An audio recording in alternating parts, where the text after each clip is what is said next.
Hey everybody, welcome back once again to what seems to be our monthly edition now of the Four Hauntsmen. This is Kyle. On the mics, we've got Drew. Hello. Paul. Hello. And Captain Tom returning again by popular demand. These clowns actually invited me back. And the editing begins. Oh my god. Did I say something? What? No. Yeah. No. Because one of us is going to screw up first. Oh yeah. Yeah. Well, yeah, we got through the opening okay. Yeah. Pretty much at this point, I think everybody in the world, first of all, I think everybody that's gone to Halloween Horror Nights, they hand you a card at the door for you to start a podcast. So everyone's done their podcasts already and put up their YouTube videos and Instagram. Their lists. Yeah. But we're going to talk Halloween Horror Nights because we haven't talked about it yet. And I'm easily distracted also. We're going to talk about Halloween Horror Nights, both coasts, because we did have Drew went out to Hollywood. I sure did.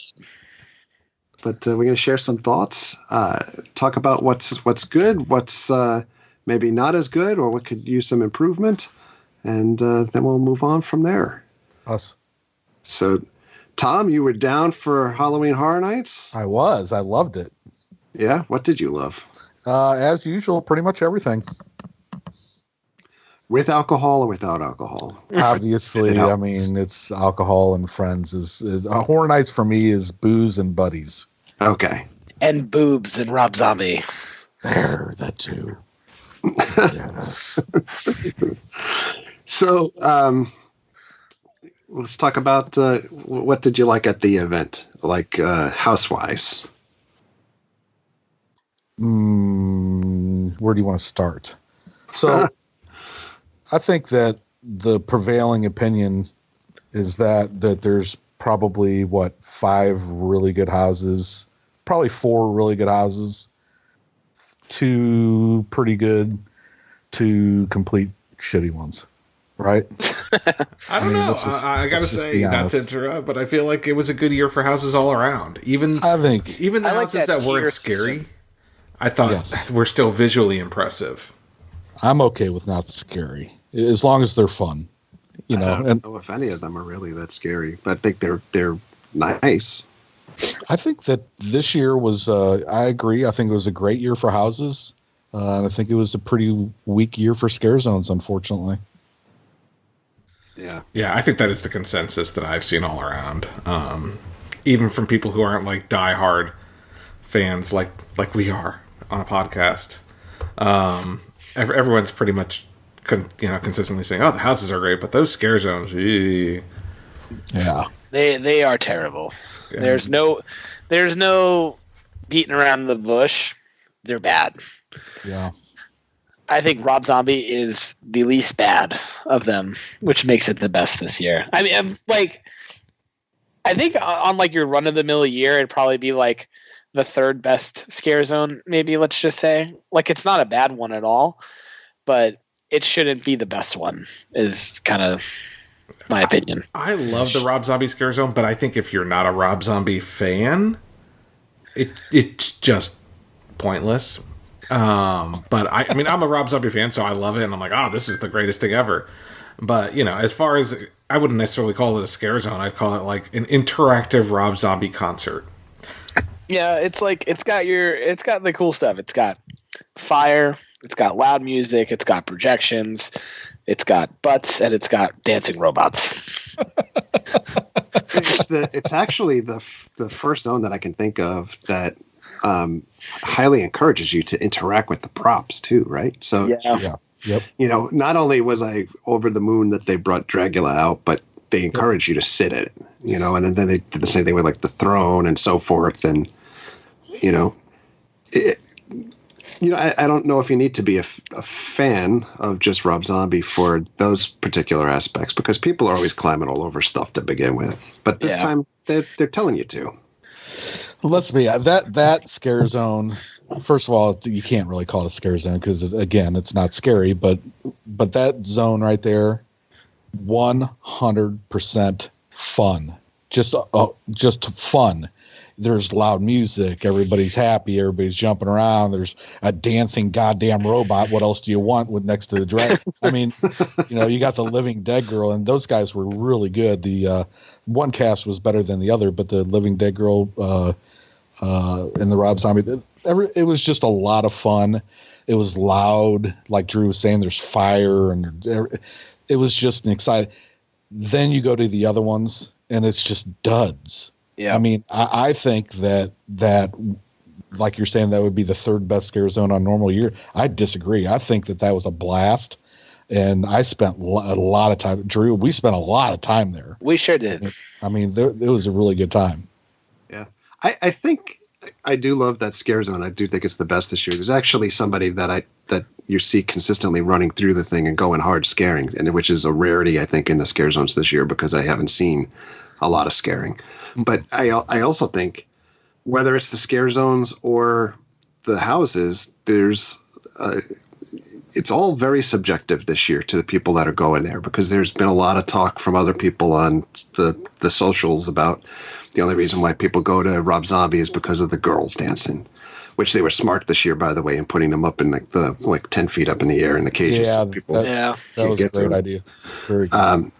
But there's people that are hardcore fans of Vanity Ball also, and I didn't like that. I get the zone. I do like the girl that they take the face off of, in a little mini show. But there's been times that I've walked through there and I've had to edit out a video because people are just standing around talking to each other. Yep. And I don't get, there's not a lot of scaring going on, and people like it. More power to them. I didn't necessarily like it, and then I gotta say, my first weekend, because I went, my only weekend, but the first weekend of the event, that was my experience too. Like, a lot of them, and I don't know, maybe that's the point.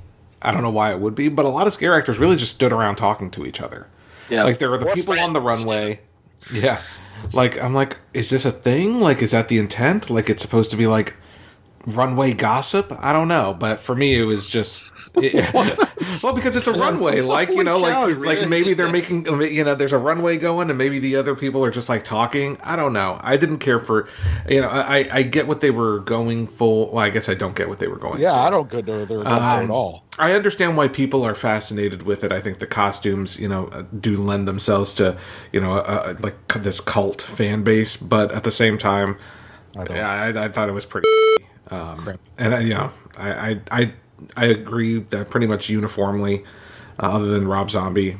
And last time we recorded a month ago, I was pretty freaking psyched for that Viking scare zone. Yep. I have regrets.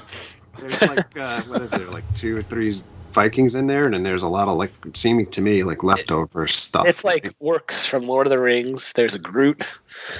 There's a bat guy or a bear guy on the stilts, and there's a bunch of World of Warcraft orcs. Yeah, straight out of Lord of the Rings. They probably should have called it Warcraft. And then there's Zombieland, which is just so.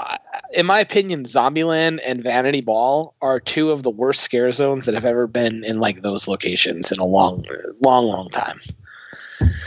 Zombieland is just completely uninspired, just garbage. There's no way around it. It's terrible. The voice acting is terrible on the that show in air quotes on the stage there. Yeah. It's just zombies. There's pinball sounds for some freaking reason. It's so bad. It's the zombie kill of the week. Literally the voices in it sound like Bill and Ted spoof voices. Right. The actors look nothing like the ones from the movies and things like that. And then Vanity Ball, I don't understand why it's there. We talk about when they were doing Ghostbusters, I always said things don't necessarily need to be scary to be included in Halloween Horror Nights. Right. Ghostbusters is about Halloween. It's, it's spooky stuff, but funny stuff, Then there's horror. Vanity Ball is neither Halloween nor is it horror. I don't know what it is. I mean, and every time I go through, they're just talking to people who are sitting on the sidelines watching them. You know what I mean? It's It's trash. It's total trash. There is the one guy with the long hair that walks around holding the head. You guys know who I'm talking about? He's wearing he wears like a guy. He's wearing like a blue dress. He's got like long hair and his face is all jacked up and he's holding a severed head. You don't know who I'm talking about? I don't. No, I wasn't paying that close attention. Yeah, actually, you can tell he works really hard. But I only spent. So I was there for 5 nights, and I only spent one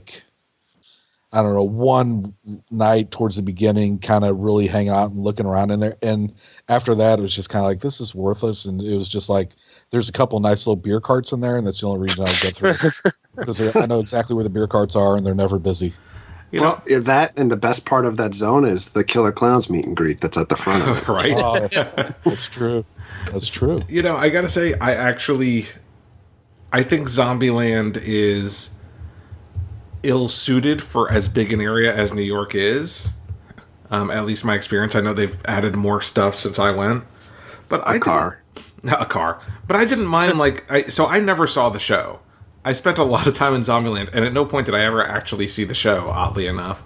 What do you think? You can't miss it. It's literally every 10 minutes. I feel like I spent more than 10 minutes there, and I never saw it. It's the same recording and the same thing for every single character that does it. Verbatim. And I never saw it. I've heard that was actually the second script. There was a primary script that they were supposed to use initially, and that was like the rain using script or whatever, but that's like script B for that show. Still bad. And they thought it was better than script A.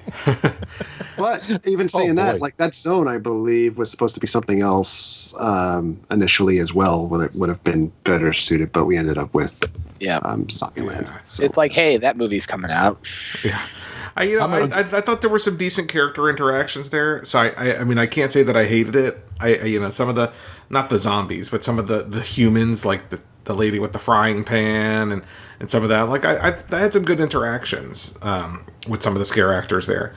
I do notice that none of us are mentioning Ann Arcade because I guess it's so forgettable. So Ann Arcade, it's cool to look at. Yeah, it is cool to look at. There's a mask from some anime show that's in the zone that people pointed out initially. The arcade cabinets look cool. It looks kind of cool, but everyone, the girls that are on the stilts, I mean, to me, it's Lady Gaga. That's like it's the Lady Gaga look and everything, and we're supposed to be in the 80s. I just don't get where everything comes from. So I don't know. And here's the thing: I know we're being harsh because we're talking about the scare zones first, but I genuinely, there were only 2 houses that I walked out and I was like, that really wasn't that great, but at least it was beautiful.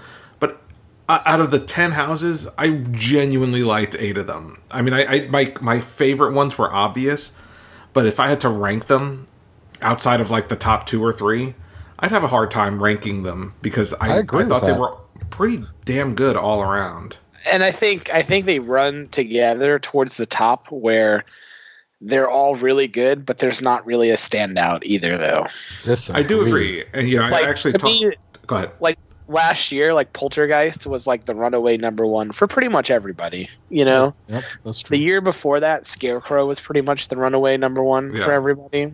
There's no Poltergeist or Scarecrow this year, in my opinion. I don't disagree, but one of the things I actually said to Kyle, there was no, and I know they tried to get it with the Starcourt Mall, but there's no real wow moment. When you're walking up to when they had the I don't remember the house of it, but it was the body collectors, and they had the snow coming down, and you walked in, you saw the 2-story asylum, or the hedge maze in The Shining, or the giant boat in Dead Water, or the cornfield in Scarecrow. Mm-hmm. The houses are all beautiful this year, but there's no oh my god, or the town in Dead Water, not Dead, whatever, Ghost Town. This is a freaking town. Yeah, there was nothing of that scale, I felt. Even though I liked all the houses, nothing felt of that level. I agree with that. There's nothing really that, blows your shit away. There's really not. But I think it's very consistent throughout the event. Like you said, there's about 8 that are pretty good, and then there's 2 that are just pretty bad, in my opinion. What's funny is I think we're talking about different too. Yeah, that's the thing. That's why I say like everything is subjective. So instead of ranking everything from top to bottom, what are your 2 least favorite houses? I bet you we all say the same ones. So I know Tom is going to be in the same board as me, I believe. So Us would probably be my second least favorite. Now, I don't think that it's – so I've seen the movie, and I think it's a very accurate representation of like walking through the movie, but there's a lot of dead area in it, and it's just not really a scary movie to me. And, you know, like so – like, and it's also like, so, and I give it a slight pass because this was one of those ones that was a last minute substitution, you know, like they just kind of did it. You know, I mean, it's not horrible, but it's not good kind of thing. To me, hands down, the worst house this year is Stranger Things. And I think the most offensive thing about it is, so I think the house is just straight up, it's trash. I think it's horrible this year. There's almost no live actors in it, it feels like, for long portions of time. Yep. Season 2 all feels like the same scene over and over and over again. The season 3 stuff is really good. It's very brief, but it's very good. It doesn't have that same flair that it did last year. Like having the Demogorgons in it, like, because people could be Demogorgons, you know, you can't have like actors as the demo dogs and like stuff like that. It just doesn't work this year. But the fact that everyone and their mother knew that Stranger Things was coming back this year, there's advertising centered around it. They have Starcourt Mall, they have all this stuff, there's tons of merchandise, and that's how bad the house is. That's what really drives me crazy about it. Like, we knew Stranger Things was coming back from like September 12th or whenever opening night was last year. When Out of Stay Scream, that queue was like 2.5 hours right away. You knew Stranger Things was coming back next year. And it's just absolute ass. It's horrible. I like the Stranger Things experience at Cabana Bay more than I like the house. Yeah, and now they have the Stranger Things Connect game set up in that store over That's there. right. I haven't been back there. So, Tom, what are your 2 least favorite houses? Yeah, those are the 2, but I would switch them around. I thought Us was complete garbage.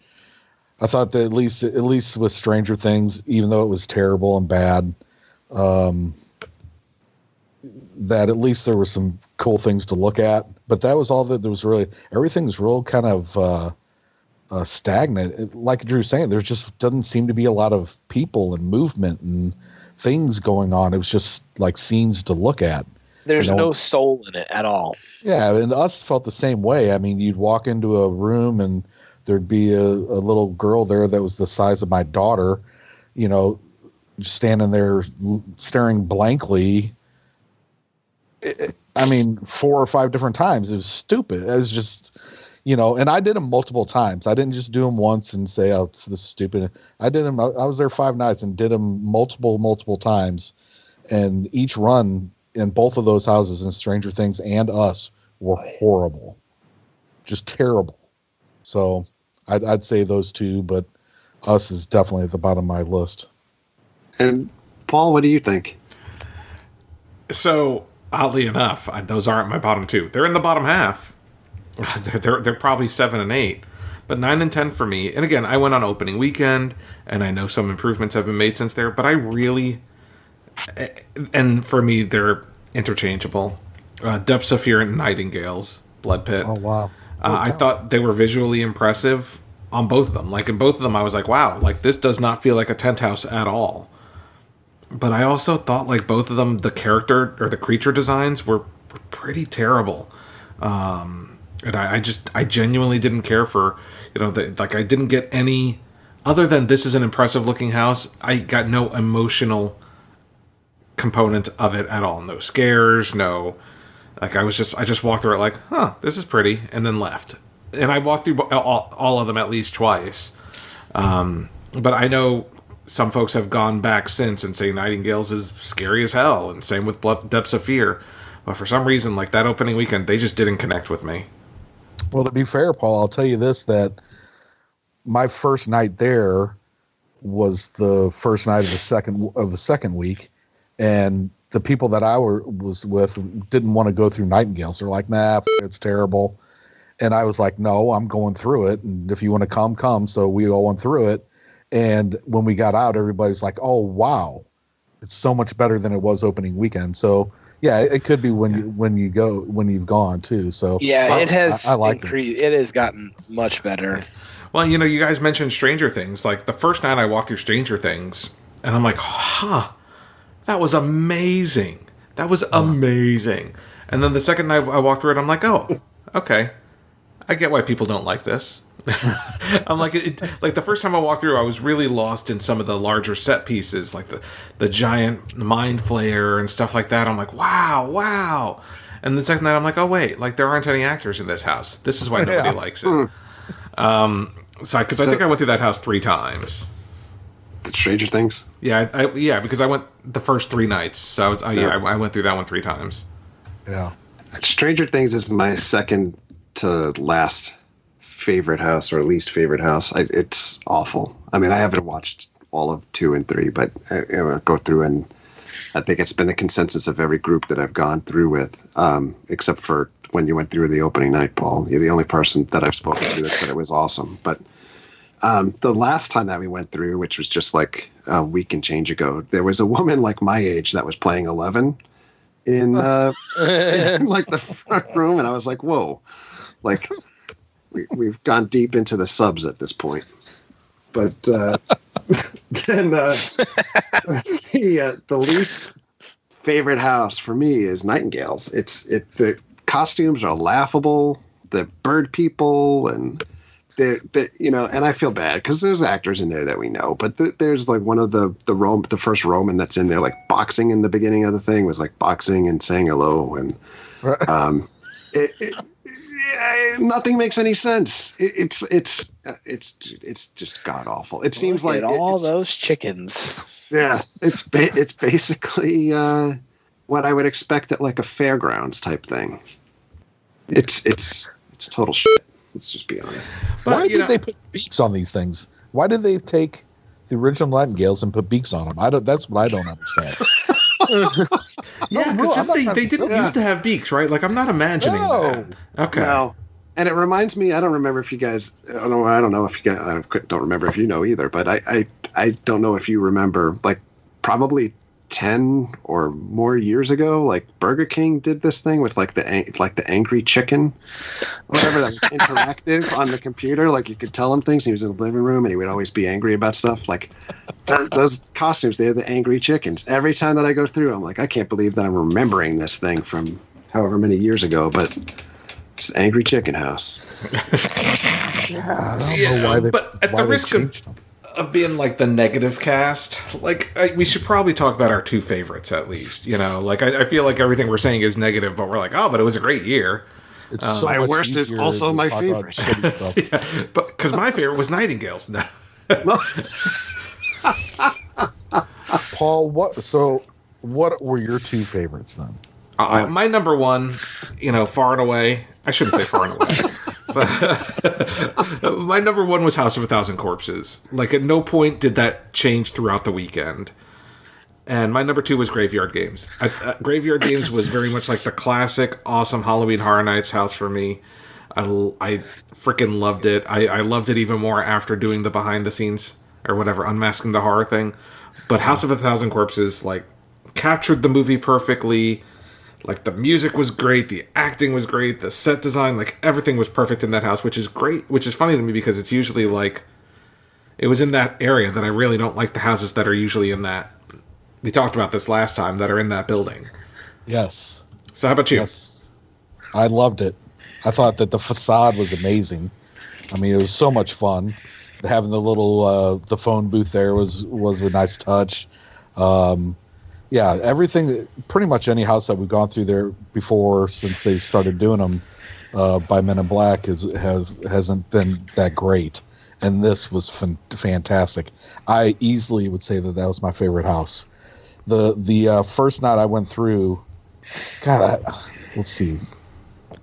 See, they all start running together, but I want to say the very first time I went through the Captain Spaulding at the front that talks about your mama and go take your mama some chicken. I mean, he was in my face and rattling, and then from there it just didn't stop. It was just hardcore the whole way through, and it was excellent. I loved it. I love that house. I can't say enough about it. Definitely my number one house for the year. Number two, I'd say Yeti. And we starts getting fuzzy right there after number one, because like Yeti, Monsters Graveyard, you can make cases for any of those on any given night of that was the best house, or whatever it might be. But Yeti seemed to be more consistent. I love the sets in there. I love the Yetis weren't ridiculous looking with beaks or fishmen or anything like that. So Man. Those two would probably be my top two for the year. Kyle? I like Corpses is hands down number one. It's been number one since day one, and I think it was my most anticipated house besides Ghostbusters, and it's remained top of the list. And I've never had a bad run going through Corpses, and we've gone through that house and circled right back around again and gone in again. Yep. So much fun. I think it's great. The second house, actually, before I even go to, I think this is like the year of Rob Zombie at the park. So, and it's funny because the two things that I think are the best at this Halloween Horror Nights year are two things that they're not advertising really at all. It's not part of like their promotion. So, the number two for me is Universal Monsters. It's phenomenal. I love going through that house. Yeah. And Paul and I did the backstage thing the first Saturday, which I would never recommend to anybody to do again, like early in the morning, because it just sucks the life out of you having to get up early after going to the things so late at night. But they told us in that house like what got used over again. So there's a section in there, I think, with like the Hunchback. Am I getting this wrong, Paul? Like keep me straight. But no, you're right. It's reused from the witch from Scary Tales. Oh yeah, that's the Phantom of the Opera. Room, yeah. Okay. Yeah, I was literally like, yeah, this is totally Scary Tales. For even the first time I went through it. Yeah. So it goes to show, like, where everybody complains about stuff being reused and everything. They're very good at being frugal and reusing props and costumes and stuff like that. So, but that house has some of the lowest ceilings ever in Halloween Horror Nights history, and they're the lowest allowed by the governing body of law to be in there to make you feel claustrophobic. There's multi-scares in there. The costumes are great. I love that there's multiple Gill Man, and I love it. I love that house. Yep. I don't love the walk to go back there. Oh my God, it's torture. But I do like that house. We probably are going to end up talking about how they screwed up the ops with going back there too. Yeah, at least for graveyard games, it's really bad. Yeah. Yes. For me, it's been because I think I've probably gone more than Kyle's gone. Right? I've been going like twice a week, pretty much, doing most of the houses every night when we go. Yeah.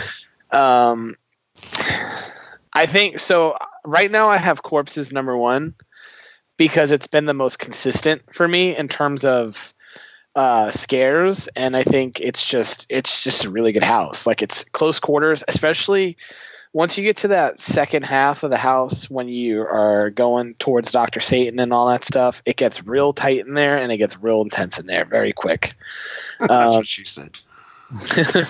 So, because we went through it on Sunday, and there was a lot of the cast missing on the first half of the house. Like, there was even a spot where it's normally like a scare actor, and there was just an ops person standing in that area at that time.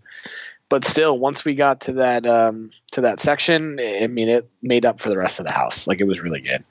I originally had Graveyard Games number one, but the more I've done it, the more stuff has gone kind of missing out of it, and it seems a little more empty than it's been. And it doesn't really have like a strong finale to it. It just kind of ends. I think my number 2 is probably Yeti. I love Yeti. It's super fun. Really good, like scenic design, and some like really cool scares, like interesting ones, like the Yeti that rips through the guy's torso with his hand. Yeah. The guy who's like, be quiet, and the door slams in his face. It's amazing. There's just a couple of dead areas in it that I wish had more like scares in it and stuff, but Monsters is super close, but it's so dependent on timing. If you have a really good run of Monsters, it's probably the best house of the year. But I think I've only had like 1 or 2 runs of it where I've gotten everything and it really blew me away. But it's like in that top tier for sure. But it's just, I haven't really had like enough amazing runs of it. So what's your middle house? No, I'm just So we're not going to rank the houses, but what about the other 6? So, a couple of non-house things that I wanted to mention. So the food stuff this year, usually, they brought back the pizza fries. I never got to try the s'mores fries. They are the shit, bro. They're so good. That's what everyone tells me. Yeah, they're the best. But everyone but like they made a big deal about that Starcourt Mall thing. I gotta say, like, I was kind of disappointed. It was just kind of like a couple of food tents with themed signs. And now they sell Twinkies for like $6. But I will say, I do like the fact that they have like expanded out. So there's more food options, there's more drink options, and there's the thing at the Cabana Bay. Even if it's only like a 30-second experience, it's kind of cool that they're like branching out into, making Halloween Horror Nights like the whole Universal Orlando Resort. You can visit different places and get a little bit of it. So I thought it was a good year. I mean, it's not over, so I shouldn't. No. There's still like a month left. Because it's, I think it goes through first weekend of November, right? It's just the first weekend, though, right? Yeah. Yes. Okay. So I mean, there's still almost a month left, and I don't know if it'll end with like 24 did, with an announcement of what the theme for 30 will be. Probably not. But 30 is going to be a big year. I could see it happening. Will we get Jack? I don't want Jack. That's the thing. We're definitely going to get Jack. We'll definitely get Jack, but I kind of don't want. I mean, I don't want Jack as the only thing. Right? I don't think 30 years is a big deal. we're going to get as much as we think we are. Yeah. Jack next year, I could see like, they're running out of IPs, of their own, I think, right? So, I mean, why not do like a year of just, or mostly icons? I would see, I think people would be all into that if they're fans, but, you talk to anyone who's not the people who we usually have on our Twitter feeds, like our friends and the folks on this podcast. Like, if I talk to the random person on the street or the people at work who go attend the event, they go for the IPs.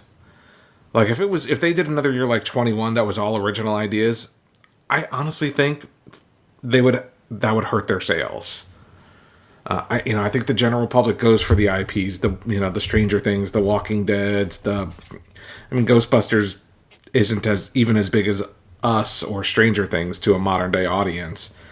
So, I think you need the IPs. They got to figure something out there, but hopefully for 30 there will be enough fan service for the rest of us. I think people have, I don't know, I think that people have heard about the other, about the icons and everything. So now they've been brought in by the IPs, and it's time to like kind of pull the trigger and go full on for next year. I think they can do it if they really like. They'd have to get at least one big IP, like not a Stranger Things because it's been there, it's been done. But if they were to get just for example, if they were to get something like It, that would garner some traction where people be like, "Oh man, like we got to go do that." Then you can get away with not having as many, but it has to be something new and different that hasn't been done yet. Not something like Michael Myers Halloween that they've done a couple of times now. It has to be something completely new and like next level. Although there is another Halloween movie next year, right? There is, but there's also one the year after that.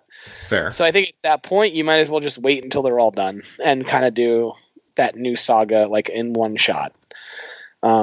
I know we're not really doing like predictions or anything just yet, but I truly think like with the success of like Ghostbusters with all the merch and, you know, all this kind of stuff, like I don't think something like a Beetlejuice house isn't out of like the realm of possibility right now. You know, like Beetlejuice is hot right now with the Broadway show and everything. That, you know, they have the rights to him. It'd be super easy, and he's been at the park since like day one. So what better way to kind of have like an easy IP on your 30th anniversary than something in-house like that, you know?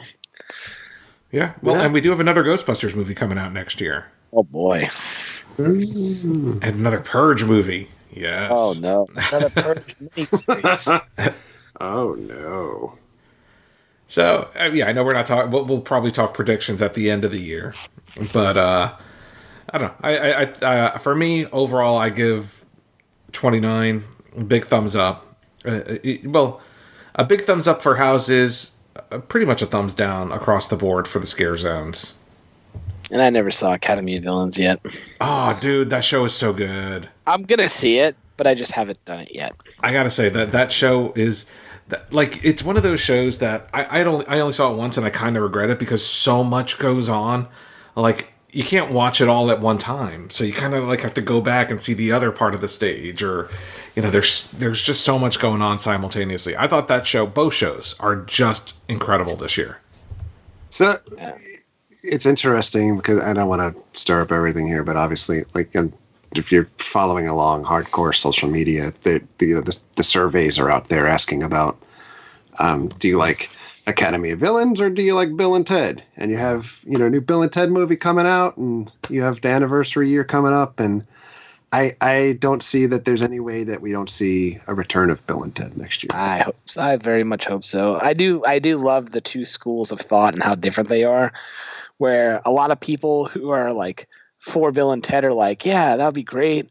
And then Academy of Villains can go like back to the stage on Hollywood, or maybe like animal actors and stuff. And then the Academy of Villains fans, poor animals. The Academy of Villains fans are like, F Bill and Ted. That's some straight white boy shit. It's been insane. Like, it's literally like they making it sound like if you love Bill and Ted, like your name must be like Keith or Tyler, and you know, and you're like a frat boy or something. Well, to be fair, no. Are those frat boy names? Kyle's a frat boy name. Wouldn't it be like Chad? Fred? Yeah, Chad's a good one. I feel like Keith is a really, really douchey name. Chadworth. No offense to all the Keiths out there. Keithworth. Here's the thing about Academy of Villains, and it doesn't really matter because I'm not going to get thumbs down on my video, but haven't we pretty much seen it? You know, I mean, it's they do different things every year. He kicks around a soccer ball. Well, I mean, you know, yay. So I like this year's a lot. It's very good. At least Bill and Ted will add some variety, you know, and some humor and something. I don't know. It just seems like we've seen them dance around and fire and pyro and lasers and people with, you know, double jointed. And we've seen that, you know, for a few years in a row now. And it's going to be kind of the same thing next year, right? So, I think what they should do. I'm sorry, I don't mean to cut you off. Go ahead, Paul. No, I think what they should just do is freaking have Bill and Ted, have the Academy of Villains as the dancers in the Bill and Ted show, just freaking combine them.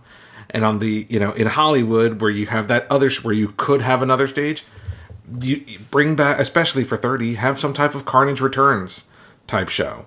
You know, some type of that was, we haven't had anything of that caliber or that kind since 25. I want to see some type of show like that. And, you know, they try to replace it with like these little shows like the Zombieland thing or the little stages throughout. And those are fun and all, and I enjoy seeing those. But I want to see a show, you know, starring, you know, the icon of the event, that like a nice 15-minute show. I think that would be cool. I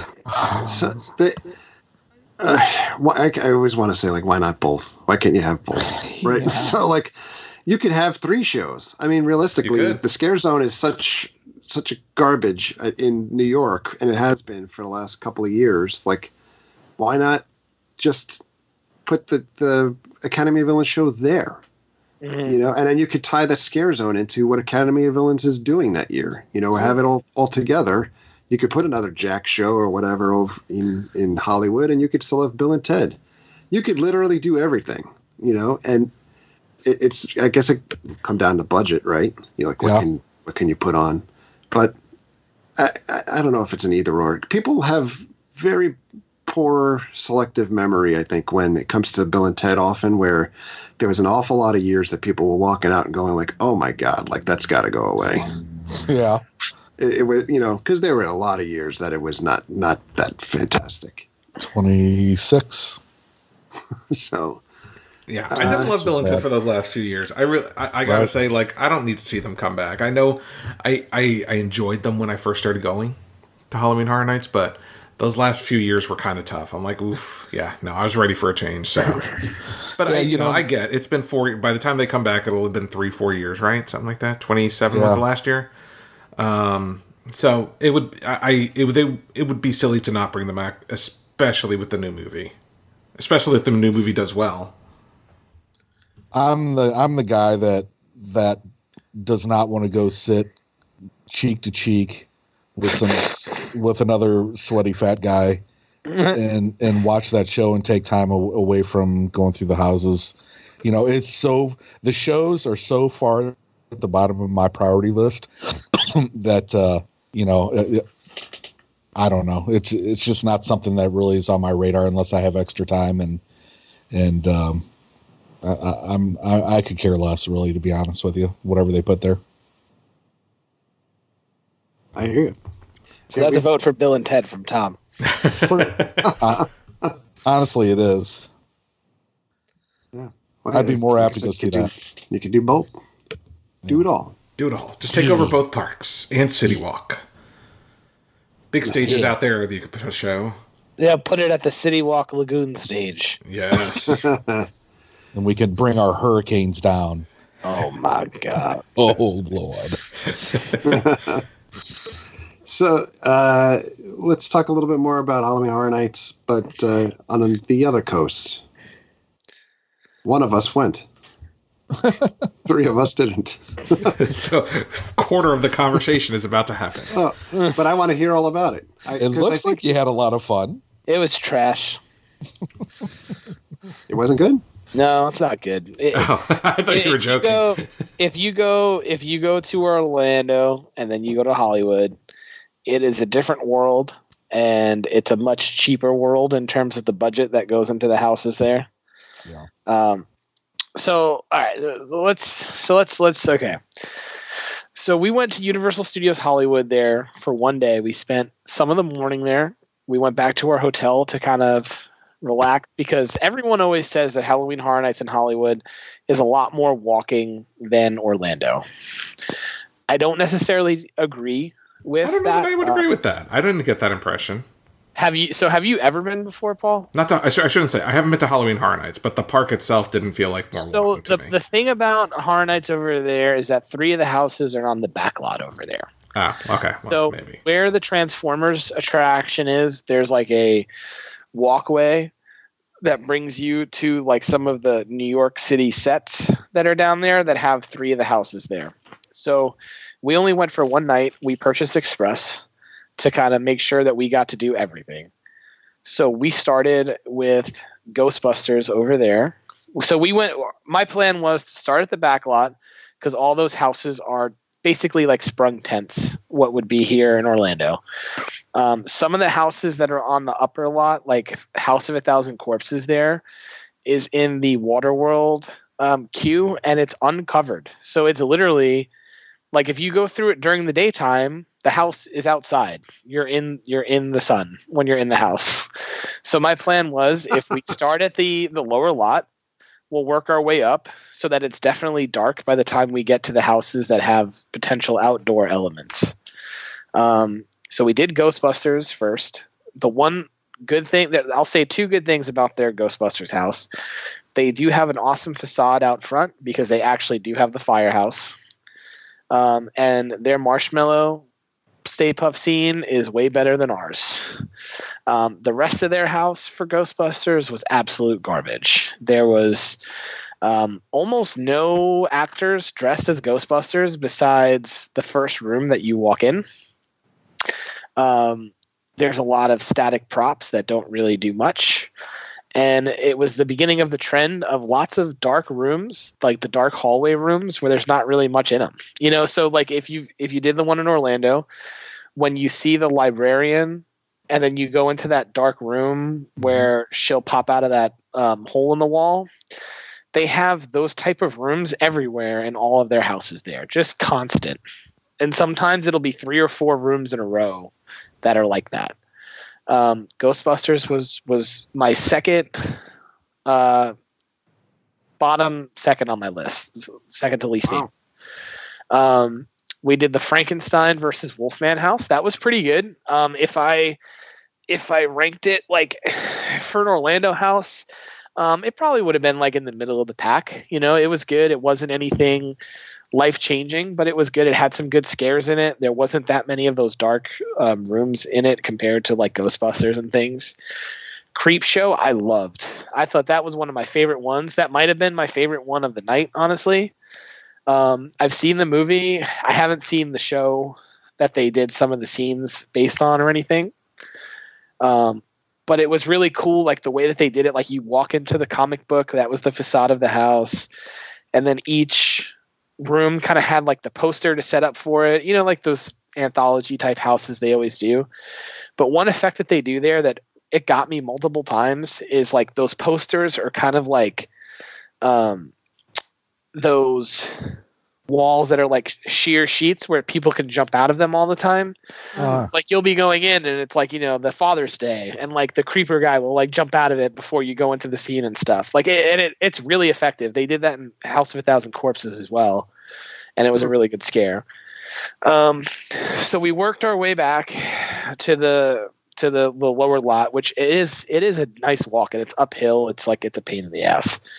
If I was going to that park regularly for Halloween Horror Nights, like I don't think I would go to the back lot every single time I go, because it's like that walk from the Monsters house back to ET, like times that by like 4.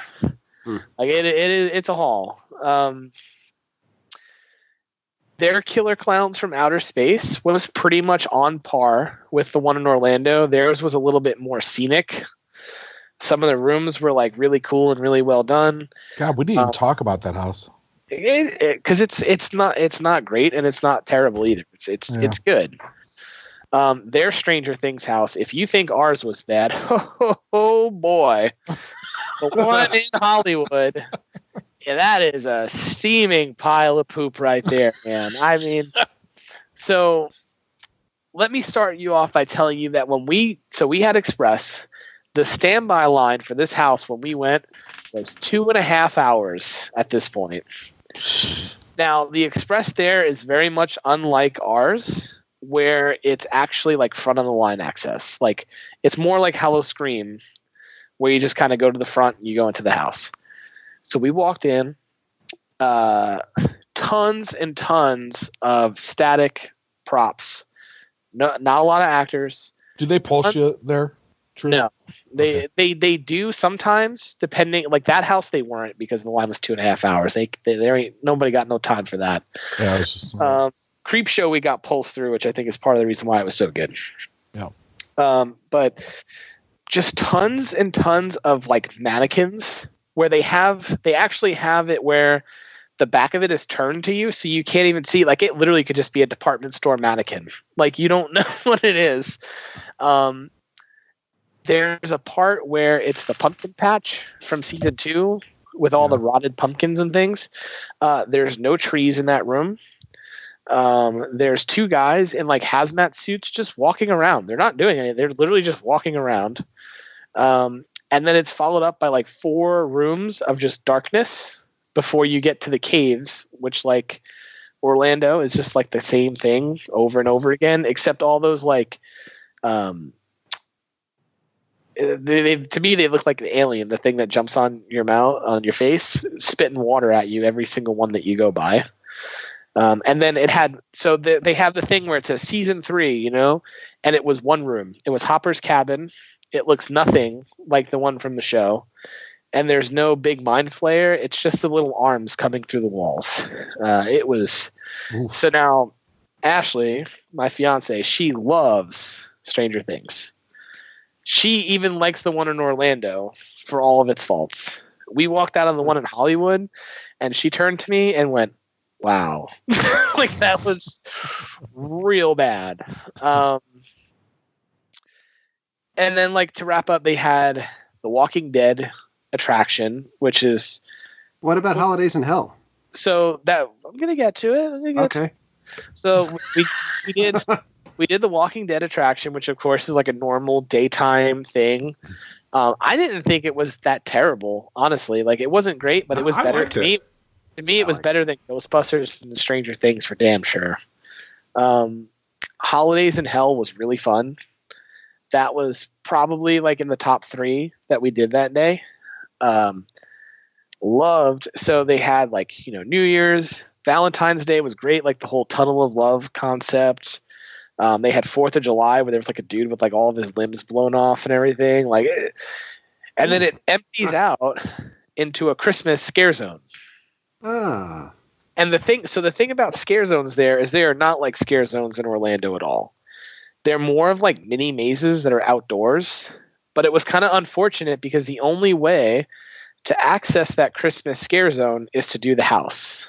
So the house literally empties out into that zone, and it's a one-way path. But it was really cool. Like, they had a Yeti statue, and they had like dudes running around. They had a baby New Year guy running around going crazy. It was fun. It was a good. Was he powdery? He was. He was a big powdery man baby. The Us house. Hollywood, to me, a lot of people had Us as being their favorite house in Hollywood, and to me, it was same as Orlando. It's kind of in that bottom tier. There was not much to it. Yeah. Curse of Pandora's Box was my favorite. It relied a lot on darkness, but it was like those black light looking characters with those crazy scares. And I'm going to throw it back because I know Paul's going to know the house that I'm talking about. It felt like a sequel to the In-Between house that they did at Halloween Horror Nights a long time ago, which is one of my favorite of the 3D crazy houses like that. Yeah, that was a good house. That house was excellent. That was the best 3D house they ever did in Orlando, and this really felt kind of like that one did. And one of the coolest things about it is the first room of that house is unlike any house that I've done. It was like a show scene. They let in about 15 people maybe. So they pulse you through this house. They let in about 15 people, and you're in this like storefront for like Pandora's box, you know, Pandora's jewelries or whatever. And you're met by this dude in like a robe, and that he does some kind of crazy spell or whatever. And then the wall opens up, and it's like stepping into Pandora's box with all these crazy creatures in it and stuff. That house was my favorite, cool. Hands down by far. And then I think that only one left would be House of 1,000 Corpses, which was not as scenic as Orlando's, but overall, I think it was more intense than the one in Orlando from start to finish. It was weird that Captain Spaulding is a masked character there instead of like a makeup one like the ones we have here. Mm-hmm. They elaborated a lot more on the murder ride, which I thought which is kind of what I expected more from the one in Orlando. Dr. Satan there was awesome. The only problem with that house is that there was a lot of those black rooms that some of the other houses suffered from. However, the actors in that house truly gave no shits because they were getting up in people's faces and they were destroying folks. So, I mean, overall, now my opinion is that if you are in Hollywood, if you're in California, it's worth taking the time out to go to it. But in no way is it worth taking a trip for that. Because we went for Disneyland, and Universal was part of our trip just because we were there at that time. So I'm not upset that I spent my time there. The Express Pass, it was very costly. But but it was so busy there. Most of the lines after it hit about 8:30 were 90 minutes or more.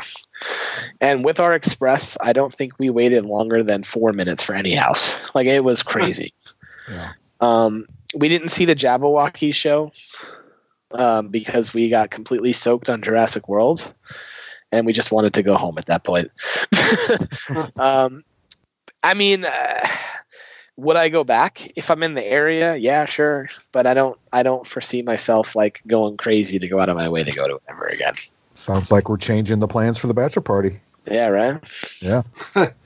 I think the other thing too out there is that there's so much more competition with other smaller houses and things too. So, well, I mean, of the big one out there is Knott's, isn't it? Knott's is big. Yeah. There's a lot of independent haunts, and that goes back to, like when we've gone out to Midsummer Scream and these home haunts, and one that we'll talk about in a little bit with Dark Harbor from Queen Mary, out there as well. So there's alternatives to Horror Nights for sure. So, and you can't drink. Yeah. Did you notice a difference, Drew? I mean, is it noticeable? So they do serve drinks there. There are bars there. There's just not as many. It seems like. Now, I think the reason why they don't serve as much as Orlando is, a lot of people are like, oh, the people that go there. I don't think that's the problem at all. When you're there, to me, it seems like they have different liquor laws or, like liquor licenses there between areas of the park. Because when you're on the lower lot and you're heading to the back lot, you're not allowed to bring alcohol. But they sell alcohol on the back lot. Huh. So, like, how if you're at Universal Studios and you have a drink, you can't bring it to City Walk. Right. But if you're on City Walk, you have a drink, you can't bring it into Universal Studios. Mm-hmm. It seemed like that might have been the case. And I believe too that if you're on like the upper lot, like you can't bring it to the lower lot. Like there was all kinds of weird restrictions with it. So I think that might be why, just because it's a freaking headache, and from an operation standpoint, they're so far behind Universal Orlando with the way that they run the event, because what they would just do is if you had a ticket to go into the event, they'd scan your ticket and they'd give you a wristband to wear. So for the first 2 hours, everywhere you go, they're asking you to raise your hand so they can see your wristband to see if you have a Halloween Horror Nights ticket. Instead of sweeping everyone out of the park, right, and doing it the way that they do it in Orlando. I mean, it's literally like there's checkpoints with employees, security, and police everywhere checking for these damn wristbands. So it's kind of like Mickey's Not So Scary. Yeah, kind of, but it's just a mess. Sorry about that. I just have to ask all the hard-hitting alcohol-related questions. I mean, we didn't. We didn't partake in any. We had some of the food at their Starcourt Mall. Mm-hmm. They had Demogorgon tachos. one of the cool things that they had is they had Scoops Ahoy over there. Right. And even the employees in their Scoops Ahoy were dressed like the ones from the show. I don't know why they don't do that in Orlando. It seems like little things like that they were really good at, and stupid small things, like the Us House. All of their in Orlando when you'll go, everyone's wearing the orange shirts tucked into the black pants outside of each house and stuff. Yep. They have their guys wearing robes for some reason. But at the Us House, all the employees were wearing those brown gloves that the characters in the house wear. It was such a weird little thing that I was like, that's kind of funny, Overall, it's it's fun. I don't regret spending my time there. Yeah. But it's definitely not on par with Orlando. Actually surprised to hear you say that. I thought Thank you for coming to my TED Talk. Well, we've got some other Halloween-related events to talk about that are also not Halloween Horror Nights in Orlando. Yeah, so we have another event that actually takes place in multiple locations, and we're talking about Howl-O-Scream from Busch Gardens. Yep. So I can quickly wrap up the Tampa Howl-O-Scream. Cheap Seats were invited out to the media night for Howl-O-Scream out in Tampa. This year they have 6 houses. 5 of them are repeats. 1 of them is brand new. The 5 that are repeats were kind of like their all-star lineup, but they've tweaked them to add different things to it. So now, like, Motel Hell is infested with bugs. So instead of residents of the motel scaring you, it's basically kind of like exterminators throughout like everything. And they don't necessarily jump scare because I guess the suits are kind of heavy, so they're mostly just popping out. But Deathwater Bayou was another one. Insomnia was back, and they added the giant animatronic that used to be outside of Scarlett's house into the Insomnia house now. It doesn't fit, but it was cool to see it back. I mean, it literally it fits size-wise, but you know, you kind of walk by and I think like the people that had not been there before that we talked to that were going through with us were like, hey, that thing is pretty cool because it's a giant freaking animatronic. It's awesome. Right. Yep. But the sheep was back, or the goat. Yes. So sheep the sheep is eating me. Black Spot was back. It's not much that I could say about Black Spot. Simon Slaughterhouse was back also, and I from what I can remember, I think it was like the same exact thing as last year.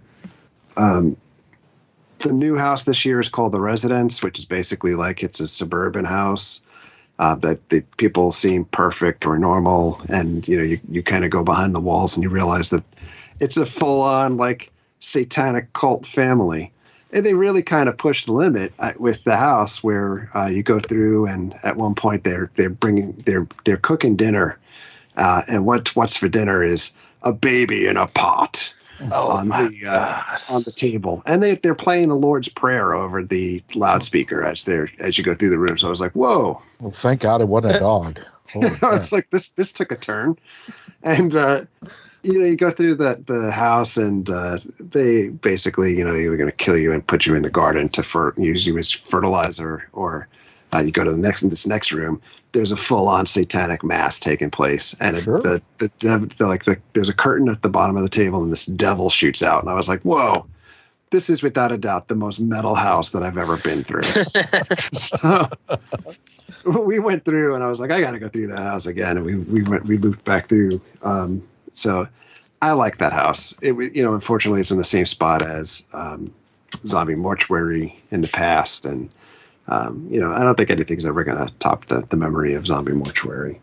But the one thing that they do better at Busch Gardens, and I know this is hard for some people to believe this because people are so worked up about being hardcore Horror Nights fans, but the scare zones at Busch Gardens are actually scary. They're so much better.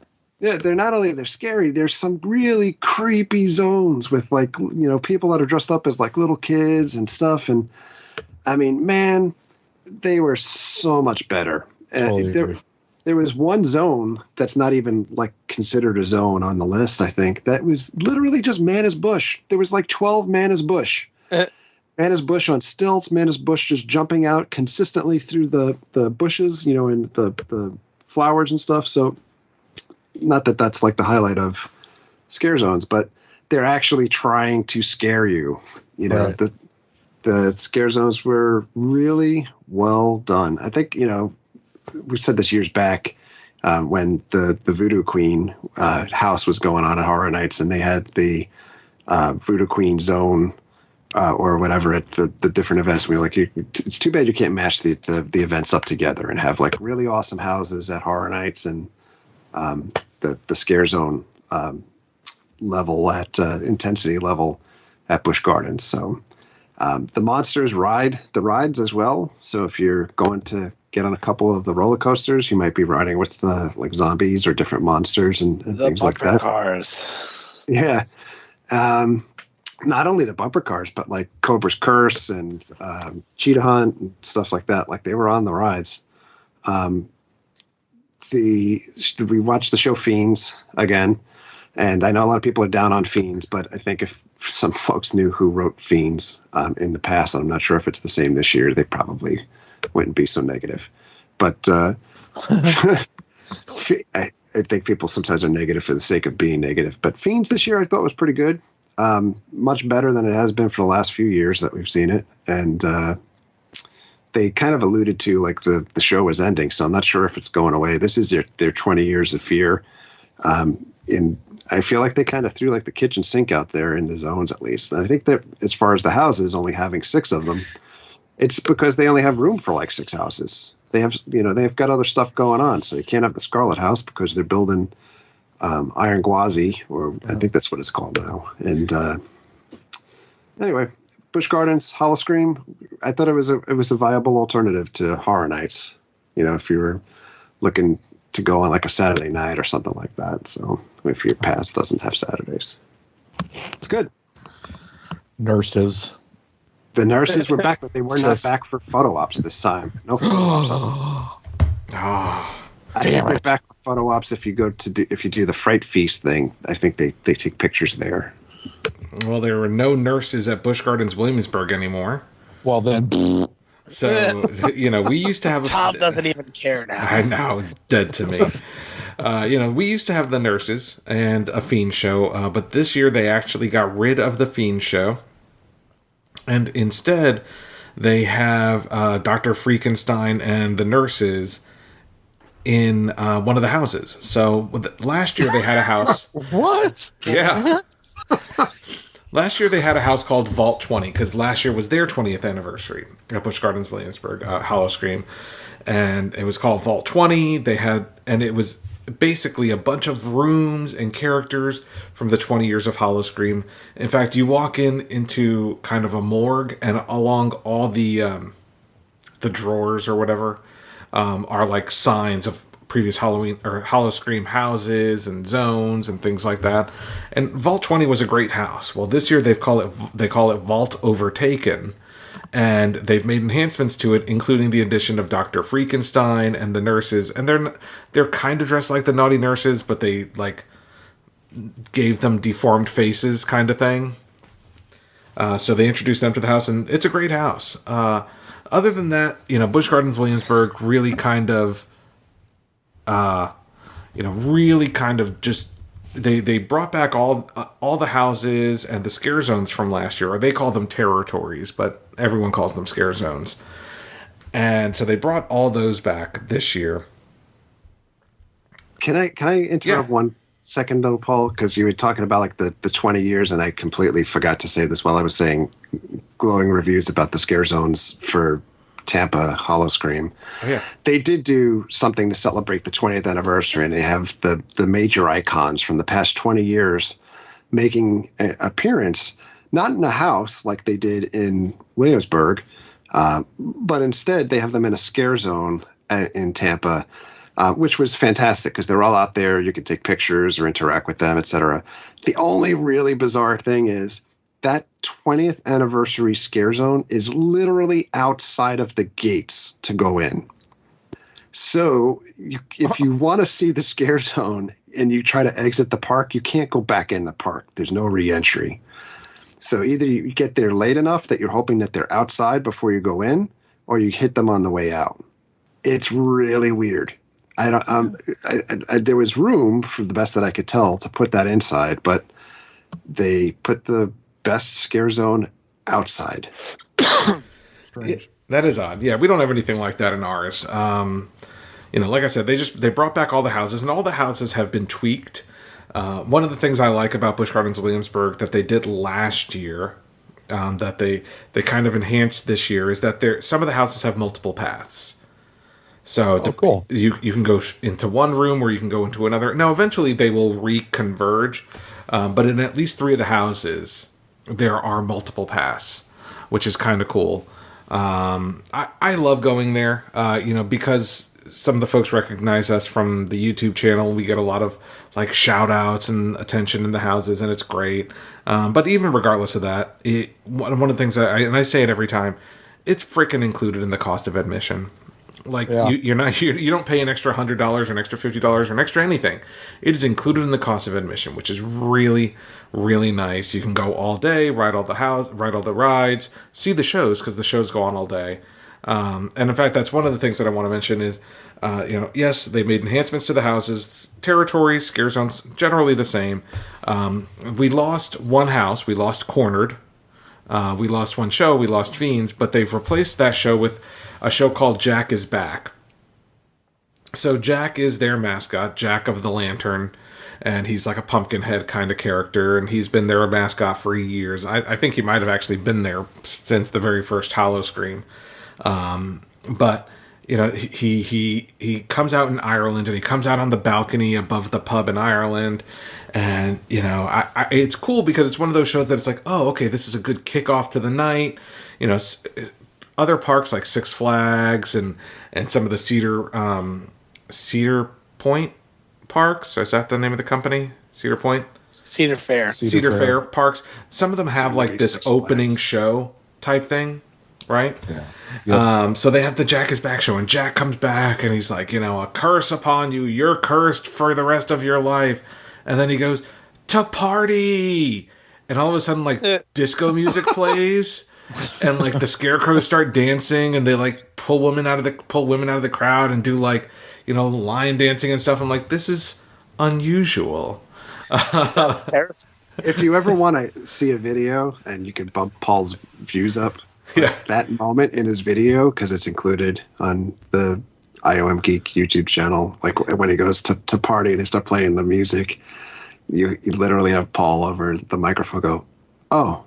Like, I was not expecting it.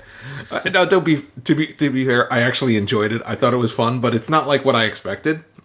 And it's not dirty. It's not adult themed like Fiends. The rest of the event isn't family friendly, even though they do have the counts. That they do have a Sesame Street event that goes on the weekends as well. So it's this interesting family friendly, fun dancing show that doesn't really fit in with the rest of the event, but at the same time, like, I can't really complain because I liked it. And I keep trying to get back to Howl-O-Scream this year. I don't know when I'll be able to, but they have extended it through the first weekend of November. So more dates than ever. They've started adding Thursdays. So I guess it's really popular this year. When we went on past member preview. We didn't buy any express. The longest we waited for any of the houses was, I think, 15 minutes. But if you go on a random Saturday, they generally hit capacity, and it's hour plus waits on each of the houses. So don't go on Saturday, I guess is the moral of the story here.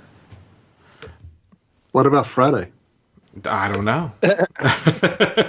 I think Sunday. Go on Sunday or Thursday if you want to avoid the crowds. Otherwise, definitely get the express pass.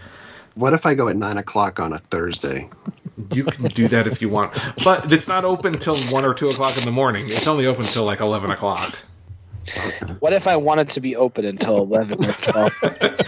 What if I wanted to be open till 11:30? I'm only kidding, but those are the questions I get on my videos all the time.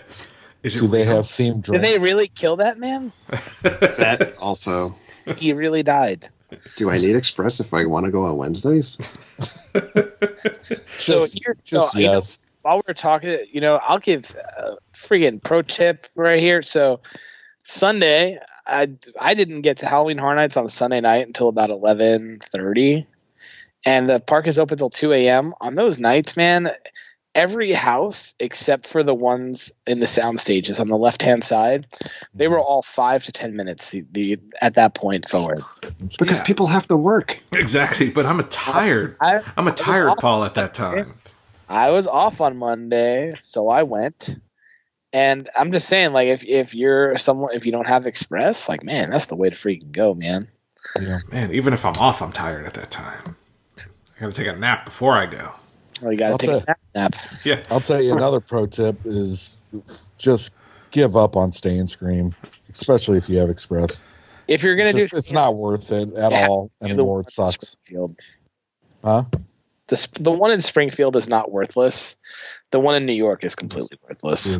It's just, I'd rather go like my very first. So I did Stay and Scream my first night, and the first house we did was Monsters, and I couldn't see shit because it's bright outside and your eyes don't adjust, so you can't. I'm walking into boo holes and everything else. No, I swear. It's true. I get it. That first house of the night sucks. the Phantom of the Opera guy had to turn me around. He's like, yeah, you got to go this way. I mean, he's actually talking to me like, get the fuck out of here, you dumb old man. You know, so it's just not worth it. It's crowded. It really doesn't give you any benefit if you have Express. I gotta say, for the first time, in years, I haven't done Stay and Scream. I second that vote. Like, don't do Stay and Scream, just get the Express Pass. I've always said get the Express Pass anyway. Yeah. But I am now a fan of don't bother with Stay and Scream either. No, especially if you have Express. It's not good. And plus you get all sweaty and gross and disgusting, because the sun's still out and it's still hot. You roll in there like around 7:30, 8 o'clock after drinks and dinner and everything like that, and you get everything done, and it's easy and it's nice, and you don't get back to the hotel like a sweaty pig. It's true. Yes. All of it.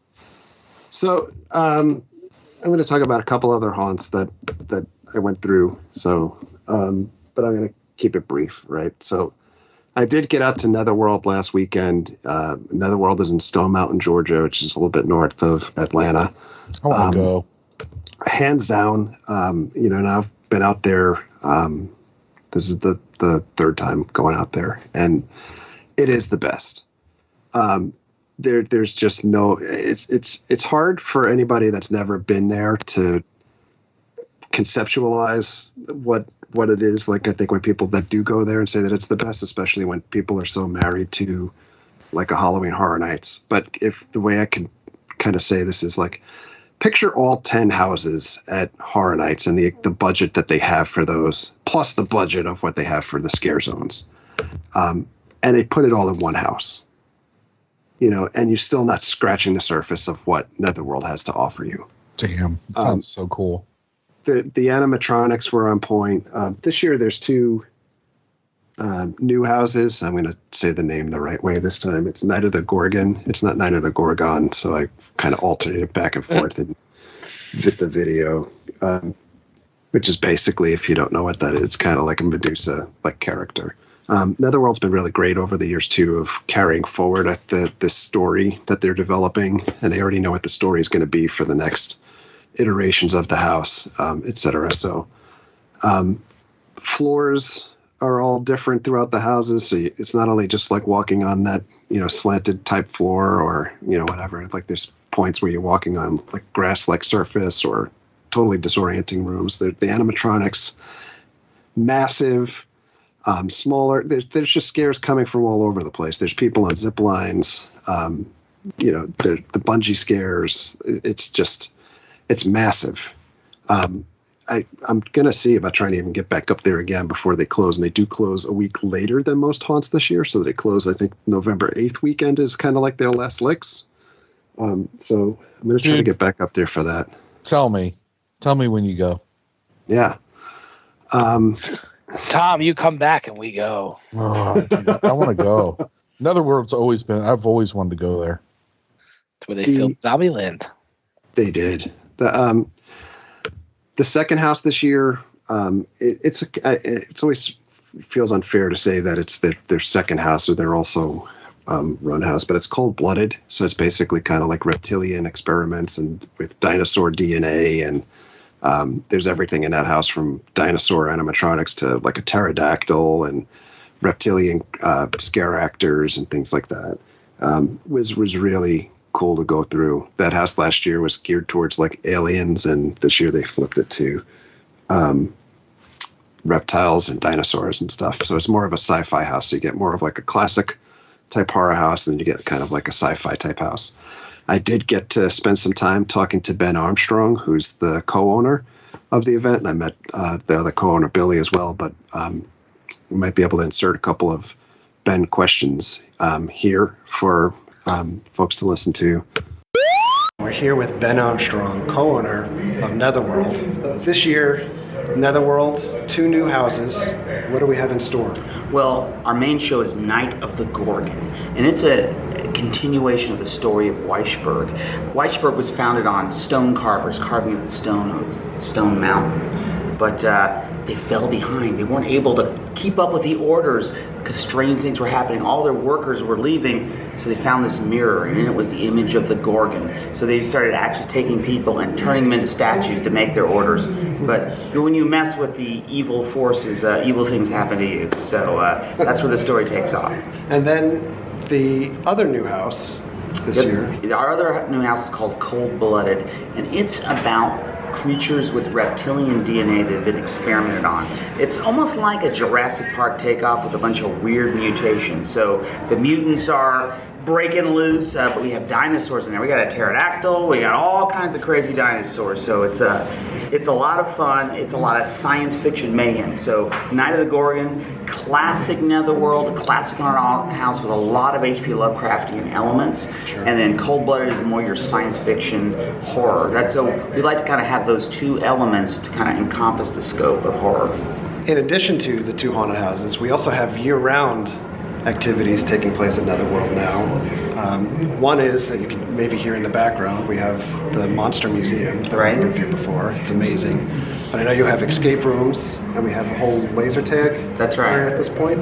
Yeah, one of the things, now that we've purchased this building, we have 10 acres of land, we're able to expand our offerings, and we're trying to get into year-round stuff. One of the things is, of course, we're opening the haunts on other holidays. We opened on Christmas and on Valentine's Day last year, the actual haunted houses. But we have 4 escape games. Nosferatu, 1890s vampire theme. Sasquatch, you're trapped in the woods in a cabin and the creature's trying to get his way in, haunted, sort of a ghost lab. And a brand new one is Tiki Island, because I happen to be a tiki enthusiast. So my basement has got a whole Trader Sam's thing going on. So that's what we got there. Okay. And the escape rooms are open during the haunt nights as well? That's right. Every night. Normally the escape games are only open on the weekends or by special, if you could book a special event. But they're open every single night the haunt's open. And we also have our brand new Netherworld laser tag battle arena.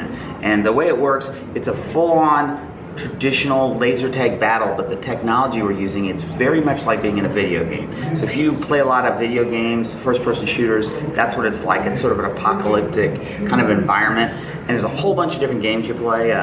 There's capture flag, domination. One of the favorites is infection, where one person is infected, and whoever they kill turns into other infected. And at the end, there's just a couple people, and everyone is a horde of monsters chasing them around. That's awesome. And it's also let us do other things. Now that we have these guns, we can do things. We did where you can actually go into the haunts on certain holidays. We'll do events where you fight the monsters. That's right. It's called Mutant Madness. So it just lets us play with new technology. It's something different to interact with a haunted house. Normally in a haunted house, you basically endure it. You just walk through. But when you suddenly have to participate, it's a whole new level. So it makes it a lot of fun. How does the process work for themes or costumes, and how is it getting pulled together? Well, so it starts off with an evolving storyline. So it goes from what point do we pick up the story? Say at Universal, it's a one shot. It's a thing. It's cut off from everything else. We used to do that with our secondary shows, back in the old days. But now in both shows there's an evolving what's happening. So for example, this next year, the events that happen here, there'll be an evolution, and the whole thing is all about this cursed town and all the evil that's under the mountain and all these different forces and things that are fighting each other. So it's very influenced by, like I said, H.P. Lovecraft type mythology, but we want to do different things. Like last year, with The Awakened, it kind of led into this whole thing where you really want to do a female icon character. And what's the monster, the female monster that people are the most familiar with? We've done witches, so we decided to do Gorgons and Medusas. And then how can we kind of work that in? How does it make sense? So there's a deeper story. There's this monster called Gatanotha. It's like the brother of Cthulhu. Anyone who sees him is frozen into like a rigid mummy, which are those masks, those things you see at the beginning. Sure. And Gatanotha is the father of the Gorgons. So because it's a similar power. So like I said, it's mythology, it's stories, it's books. It's just crazy ideas, and all that's a backstory that just leads to the production process. Like, what do we want to make? What relates to the story? How can we convey it? So most people, they just want to go to haunted house and get scared. Some people want to see cool stuff, but there are people that follow the stories and know the whole backstory about what's going on. And it is kind of a mixture of everything in here. Yeah. So you can show up and not necessarily need to buy into the whole story. Well, you don't need to. You just have to go and have fun. You just look around. I mean, like I said, there's so many shock scares, so many actors, so many animatronics.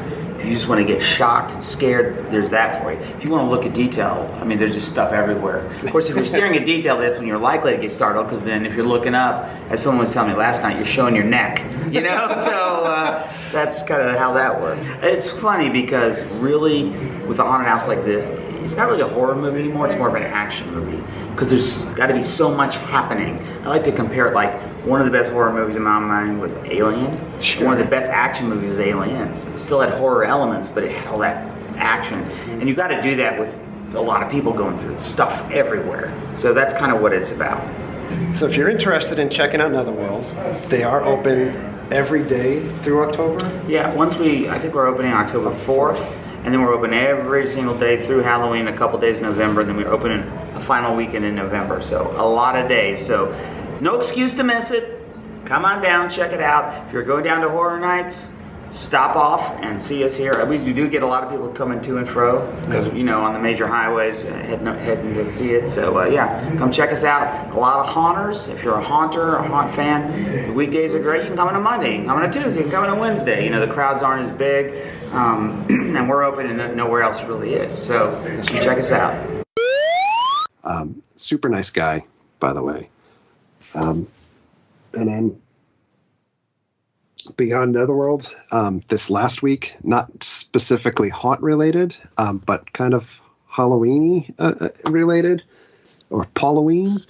I went to the grand opening, or the media event rather, for Cocktails and Screams in downtown Orlando, which I think, social media had exploded over the last year about I can't believe they're building this Halloween all year round bar and so forth. And they did a really cool thing to get people engaged on the way in, where they hid keys around the city, these elaborately designed prop keys, and they gave clues out on social media about where they were hiding them. And if you got a key, then you'd be able to go to the grand opening of the event. But the bar, it was really cool. The bar itself, it's owned by the same people that own Joysticks, which is down the block. And it's outside the bubble. So I think this is the problem for some people in Orlando, right? Because you come to Orlando, you're either going to Disney or you're going to Universal, and there's like a magnetic field that keeps you outside. But this is downtown Orlando. It's really very well themed. There's like a little Elvira area.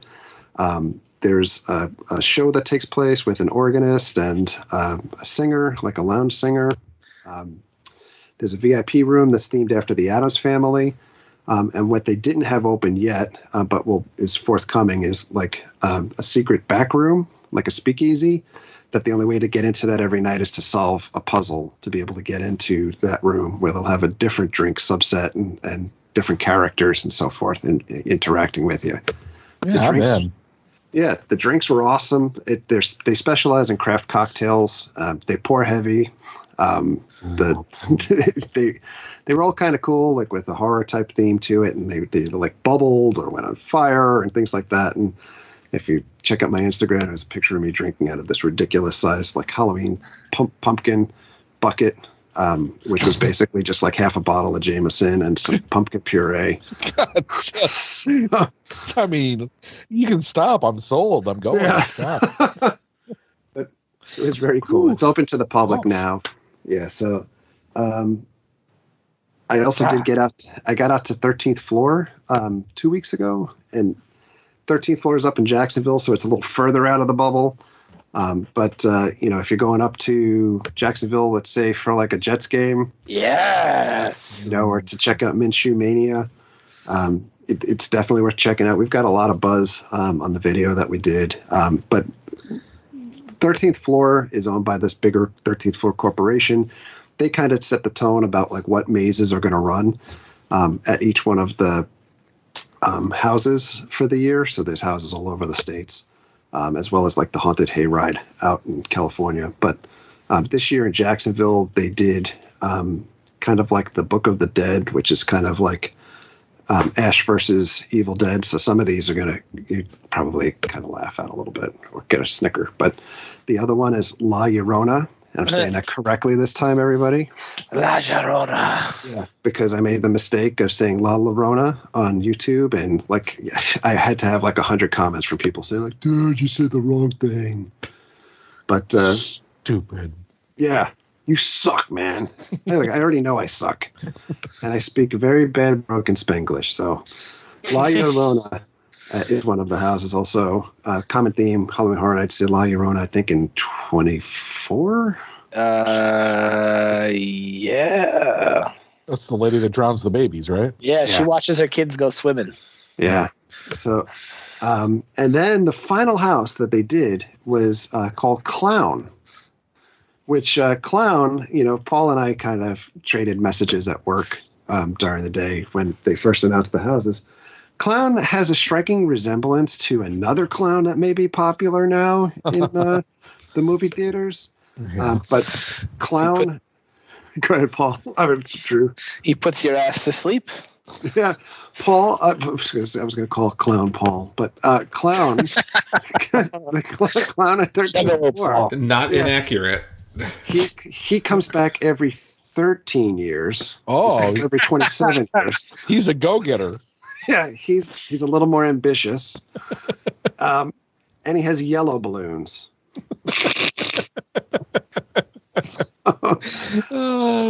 What I thought was interesting is actually, and this ties back to you, Tom, is that when I went to the Darkness earlier this year, which is a really kick-ass haunt in St. Louis, they have a whole section dedicated to the same similar clown, with this ridiculous, awesome animatronic that holds Georgie upside down by the leg. Right. That same animatronic has been bought by the 13th Floor folks from the people that created it through, the Darkness. So he's actually outside the maze, outside in like the parking lot for 13th Floor. But the haunt was awesome. The night that we went Friday the 13th of September, and they ran a special that night for anybody that was buying tickets. It was $13 tickets, which. Oh boy.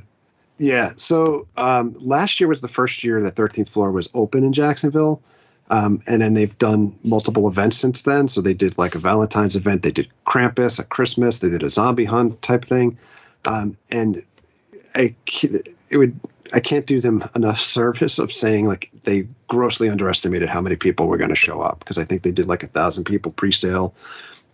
All of these other haunts that we're talking about besides Halloween Horror Nights, they all pulse you in, so it's not a conga line. Yeah. And, the line for that house, 13th Floor that night was in the parking lot, and it wrapped all the way around this parking lot over and over again. And it went for a good 3 hours that people were in line to get into the haunt. To me, the haunt was worth it. It's really well acted. The props are awesome. They also have some really awesome animatronics inside. Very good time, if you're in Jacksonville and you're going to go see Minshew Mania, you might want to stop by. Minshew Mania.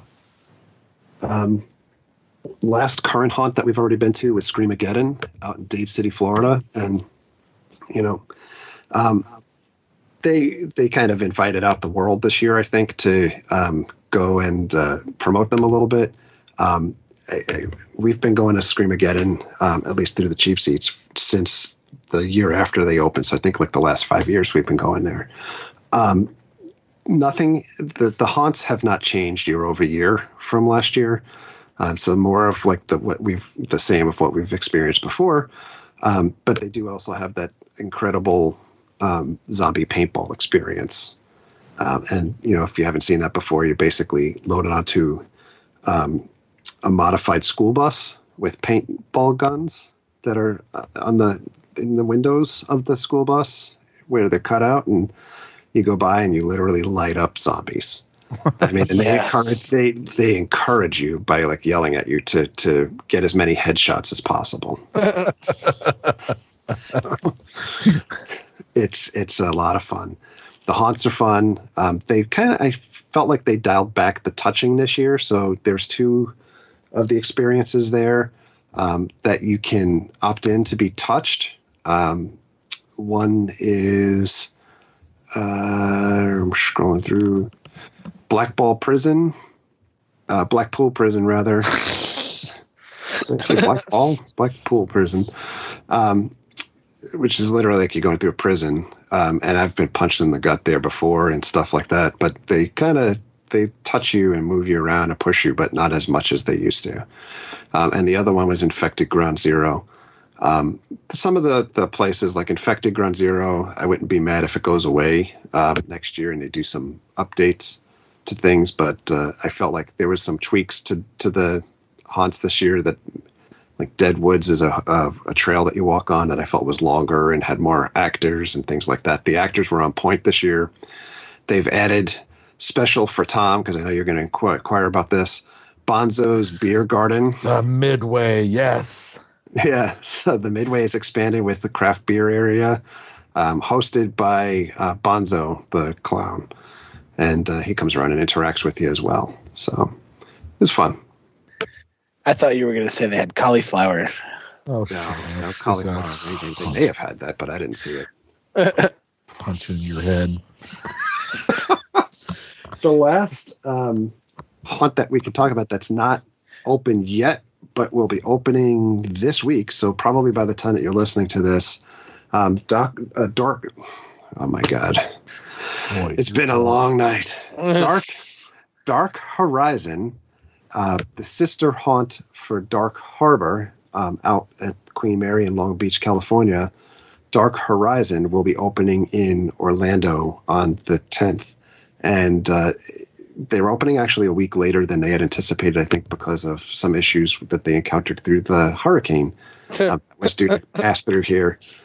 So yeah, everybody kind of went off track and started preparing for hurricane damage and everything, and then it kind of threw them off course. But Dark Horizon, I expect to be top notch. If you've never seen any of the YouTube videos for Dark Harbor and the Queen Mary stuff that goes on, the makeup is incredible. The scares are incredible. They're very much focused on scares and drinking. Also another big Tom type place, because there's multiple bars and some of them are actually hidden that you need to be able to work your way into. Oh, okay. Challenge accepted. I feel like Paul must be sleeping at this point, because this is usually where he jumps in and says like, yes, the bars. That's freaking exciting. The secret bars. They have this whole experience that you have to like unlock the story of going through. You have to go through all the houses and look for this hidden stuff. And if you get all the hidden stuff, you get access to the secret bar. Oh, that's awesome. I'm in. So Dark Horizon, I'll be able to talk about it more next show, but they are located at the old Nickelodeon hotel location. So now it's like a Holiday Inn. You can't park on site. There's directions on their website if you go in there where you need to park, and then they'll shuttle you over to the haunt. So it sounds really promising, and I'm due to talk to a couple of the people that are putting that show on this week too. So we'll look for that next time that we talk. I look forward to it, sir. Yeah, excellent. Well, if you come down for the last weekend of Horror Nights, you might be able to get over there too. I think I'm going as well this week to be a fancy media bitch. Yes. Ooh, fancy. Instead of just your normal everyday bitch. Yeah. Yep. I'm a fancy bitch all the time, but then I can be a fancy media bitch. You are a fancy bitch. And I can I talk just about a couple more things? Like when I was in Atlanta. No. Oh my God. Oh my God, I'm half asleep. I know. Can't. No. We're going to do this in like 2 minutes. When I went out to Atlanta, I always try to find other places to be able to hit when I'm going somewhere. So I did make it out to this haunt called Containment, and I believe it was their 5th year in operations. But Containment gets their name out of the fact that they build their haunt within shipping containers. So there's 26 shipping containers that are connected together to be able to present this haunt, and the haunt is totally story driven. So when you go through, some of the characters will follow you through throughout the haunt and throughout multiple rooms, etc. Really, really well done for something that you would expect. Like, what could they do within shipping containers? There's not much of a difference between the sets that are created within like Containment than you would see at like Howl-O-Scream or Halloween Horror Nights with, kind of like the styrofoam, hard coated and carved out. There's some pretty awesome animatronics throughout the house, and just a variety of different scares. But the thing that was like kind of like the big selling point to me was the fact of the people. It wasn't just somebody jumping out of a boo hole every 2 seconds to scare you. There's no automated like things screaming and everything. It's all the actors are it's a lot more creepy scares than it was scares and things that were following you along. So it was a good mix. I really enjoyed it.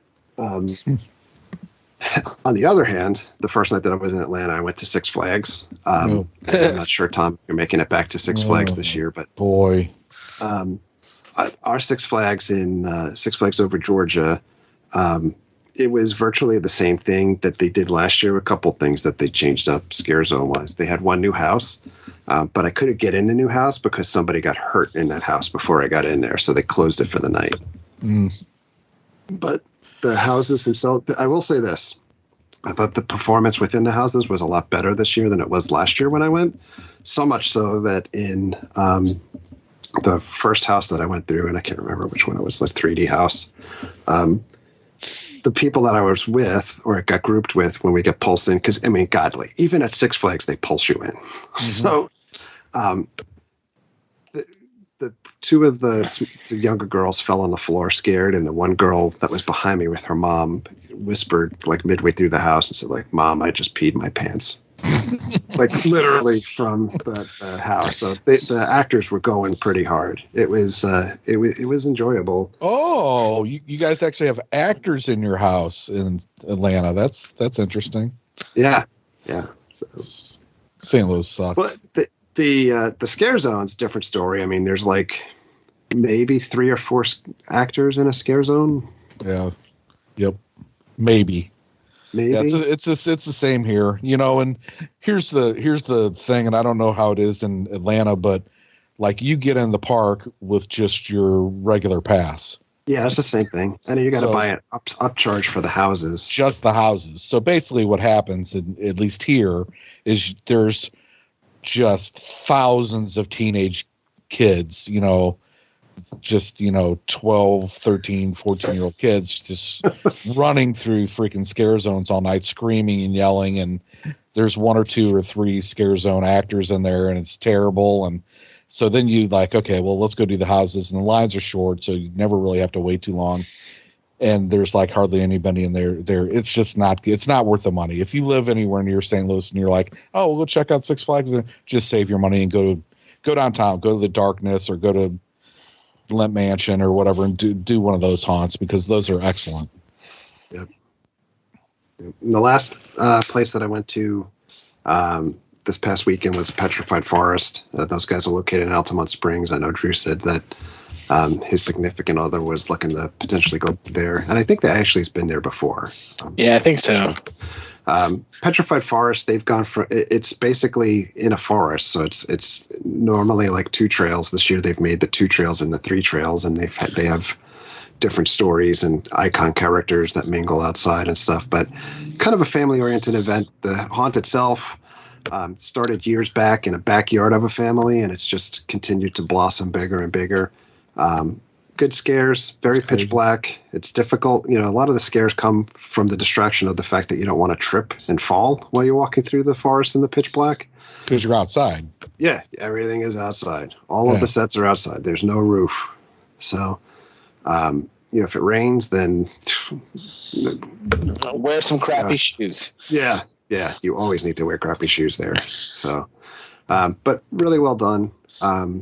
I enjoy it. Every time that I go back to that place, and I think we were saying that before we started recording, I've been going there for, I guess, like 14, 15 years or so. It's kind of like home, like you go there and the people that run the place come up and give you a hug and check in to see how things are going and stuff like that. So it's a really cool place. I like going there.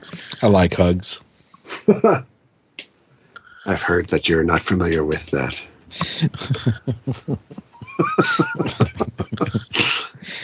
So, that's what we've got. I've got a couple more haunts coming up this weekend too. So we're going to travel down to South Florida. Enigma we'll get back to, and Enigma I think was the best out of the Florida haunts that we've been to so far. And the South Florida Fairgrounds, we're probably going to get over to Fright Nights. So we'll see how that goes. Yay! Yeah! Yay! Kyle's going all over the place. Yeah. A busy man. I know. Well, I think we'll be back at least once more this Halloween season. Maybe more. Maybe. Once. At least once. We can commit to once. I'm trying to get to Darkness and Creepy World over the next couple weeks. Oh, that'd be good. I'd love to hear about those. I actually looked at like plane fare and everything, Tom, to figure out maybe I could get back up there. Darkness was awesome. Darkness is good, and Lum Mansion's good. Yeah, there's some really good ones, but I'm excited about Netherworld. I'd like to try to get down there for sure. I have for years. So yes, so I think that might about do it for us for this episode. I think so. All right. Can I say one thing? We were almost done. No. I want to say one thing. It'll take me like a minute and a half. So I feel like we were really negative at the beginning of this. Like we talked about a lot of negative things. And I just wanted to say that Halloween Horror Nights was so much fun this year. It's always a great time. I had an absolute blast. You have to go, regardless of what a bunch of dipshits on podcasts talk about it. Oh, this sucks and this is bad and this is stupid. Go check it out anyway, because I don't even care. You're going through the US House. You're still having fun. You're still having a good time. You're with your pals and you're doing stupid things, and still go. Because it's still a great time. I would agree. And that was one thing that I was like, let's talk about the positive houses too. Yeah. Because, this podcast exists because of Halloween Horror Nights. So clearly we love the event. We're critical of it. There are things that we'd love to see done better. But if it was easier for me to get down to Florida, I'd go again. Mm-hmm. No doubt. No doubt. Tons of fun. Great time. Great friends. Great beers. Great booze. Great food. Great atmosphere. Gotta go. It's one of those things, like, if you go by yourself, you can enjoy what you experience. But when you go with your buddies, that's what makes it so much fun, Mm-hmm. and that's why this exists. You know what I mean? Like, So is this the best year of Halloween Horror Nights I've ever gone to? No. Was last year? No. Mm-hmm. But some of my best memories come from those years. You know what I mean? So Halloween Horror Nights, like, I don't think people really get it. Like, people outside of the bubble, they don't understand why it is what it is. Yeah. And for some people, like, it's a lifestyle. Like, literally, when we go to Halloween Horror Nights, yes. That was an accident. when we go on that last night, dude, and you're leaving that park for the last time of the event, in my head, instantly the countdown to 30 begins. You know what I mean? That's just the way I look at it. Yeah. I mean, it becomes a family thing, right? Your friends become your family. You guys plan your weekends around it, your month around it, and like you said, it's kind of this countdown, and it becomes a fever pitch right before the event. I have been, I went to 13, and I've been to every event since I skipped 2 in the middle, but I've been trying to go every year since 17. I missed 22 and 23, but that's about it. And I love going there. And I know you guys through it. Well, I don't really know Tom, jerk, because he keeps going the week after me.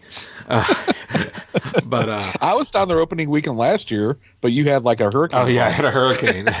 It's not meant to be star-crossed or star-crossed.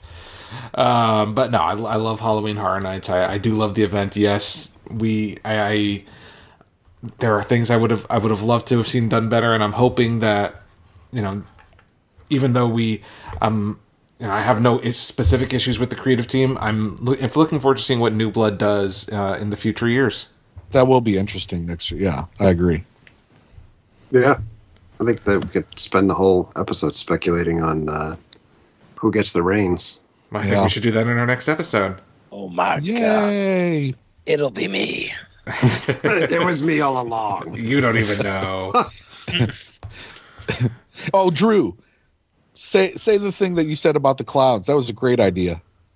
Oh yeah, so This is why you should be the new head of creative. This is Drew's resume right here. I think what they should do, as soon as Halloween Horror Nights is over, there's like a 2-week period between then and when the holiday parade starts. We take the Clownzilla balloon that's in the Killer Clown's house. We hook some ropes up to that son of a bitch. And then have the Killer Clowns walk him in the holiday parade with all the other balloons. Like the donkey is like a dragon and stuff like that. And there could just be this giant Clownzilla going through. Kids love clowns. You're hired. Right? And they could be like the balloon handlers could be the clowns instead of 17-year-old kids. Or it could be 17-year-old kids in the clown costumes. Yes. That'd be cool. All for it. And they could have the Christmas robot with them. I mean, they should just walk the Mind Flayer down the street, too. Or the Rob Zombie robot. With a little red hat. Can be joined by his evil brother, the Christmas robot. Driving down the street in the Dracula. I mean, they have all these props. Might as well put them to use. Santa will trade in his sleigh for the Dracula, and it's driven by the Rob Zombie robot. Do that, and it's the guy from Corpses. He thought he was bringing the Christmas candy. Dr. Satan and Santa standing on the float together. They're gonna throw out fried chicken and goddamn gasoline. Oh my god, yes. And on that note, Kyle, wrap this bitch up.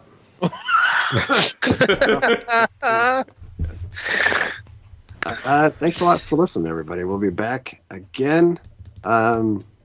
We should probably play like an over-under. You guys guess on social media. Honestly, I think we'll be back in the next week or two because I want to hear about Dark Horizon. It's a big deal. Today's October 8th. I predict October 22nd. Okay. Wow. 2 weeks. I predict after HHN is over. Boy, he's going all in. Oh snap! No, I'm feeling that 22nd date. I know I can't take Drew's vote, so I'll just go with the 21st. We're playing Price is Right over here. I was thinking the 23rd, but there's something happening that day that I can't remember. I'm going to go with Tom. It's going to be after Horror Nights. No. I think the problem is, quite honestly, for everybody that's actually looking to listen to us on any type of regular basis, it's 4 difficult schedules, but also impeded by the fact that there are so many nights of Horror Nights and things where people want to go out and do stuff during haunt season. Yeah. So props to people that have a set schedule and they come back every week and do stuff. But impossible. Yeah. I'm calling November 5th. You heard it here first. Okay. Right before we go to Netherworld. Right. Still technically haunt season, as long as one is open. Yes. Yeah. True. This is true. All right. Well, have a good night, everybody. Thanks, everyone. Good night, friends. Bye.